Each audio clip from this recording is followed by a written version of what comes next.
अस्सलाम वालेकुम दोस्तों, आज की इस वीडियो में हम बात करेंगे कफ़ यानी खांसी के बारे में। कफ़ के टाइप्स के बारे में, इसके डिफरेंशियल डायग्नोसिस के बारे में, काजेज़ के बारे में और ट्रीटमेंट के बारे में। तो वीडियो को स्टार्ट करने से पहले आपसे गुजारिश है हमारे चैनल को सब्सक्राइब कीजिए और वीडियो को लाइक और शेयर कीजिए। इस चैनल पर मैंने बहुत सारे डिफरेंशियल डायग्नोसिस की वीडियो डाल दी हैं। अगर आपको जो है डिफरेंशियल डायग्नोसिस की पूरी सीरीज़ देखनी है तो इस चैनल को विज़िट कीजिएगा। तो आज की वीडियो स्टार्ट करते हैं। कफ़ जो है हमारे पास ये एक मोस्ट कॉमन रिस्पिरेटरी सिम्पटम है, ठीक है। रिस्पिरेटरी डिजीज़ जो भी होती है उसमें कफ़ जो है मोस्ट कॉमन है।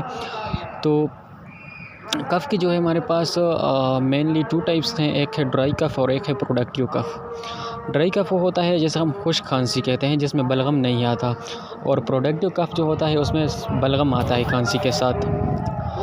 अब ड्राई कफ़ की काजेज़ की बात करें अगर, तो ड्राई कफ़ की काजेज़ में जो है फेरेंजाइटिस है, यानी फेरिंग्स जो है उसकी इन्फ्लेमेशन है।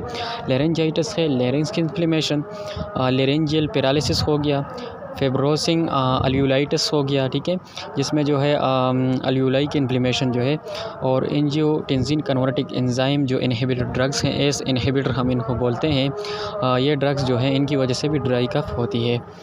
अगर बात करें प्रोडक्टिव कफ़ के बारे में, तो जो प्रोडक्टिव कफ़ है उसमें जो है काजेज़ में ट्रिकियाइटिस है, ऑब्स्ट्रक्शन ऑफ ट्रिकिया है, एक्यूट ब्रोंकाइटिस हो गया यानी ब्रोंकस की जो इन्फ्लेमेशन है, ब्रोंकियल एस्थमा हो गया, निमोनिया हो गया, ट्यूबरकुलोसिस, लंग एब्सिस और ब्रोंकियल कार्सिनोमा है।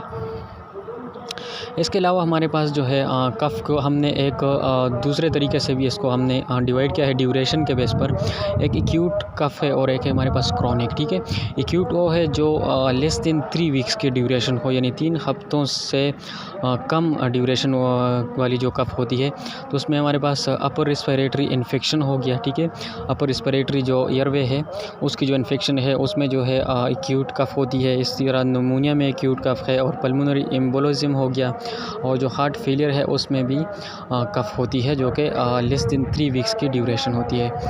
क्रोनिक कफ़ जो है उसमें जो 3 वीक्स के ज़्यादा ड्यूरेशन की होती है, तो उसमें जो है क्रोनिक ब्रोंकाइटिस है, ब्रोंकियल एस्थमा है, ब्रोंकियल कार्सिनोमा है, गर्ड है, गैस्ट्रोएसोफेजियल रिफ्लक्स डिजीज़ जो है, और पोस्ट नेज़ल ड्रिप है।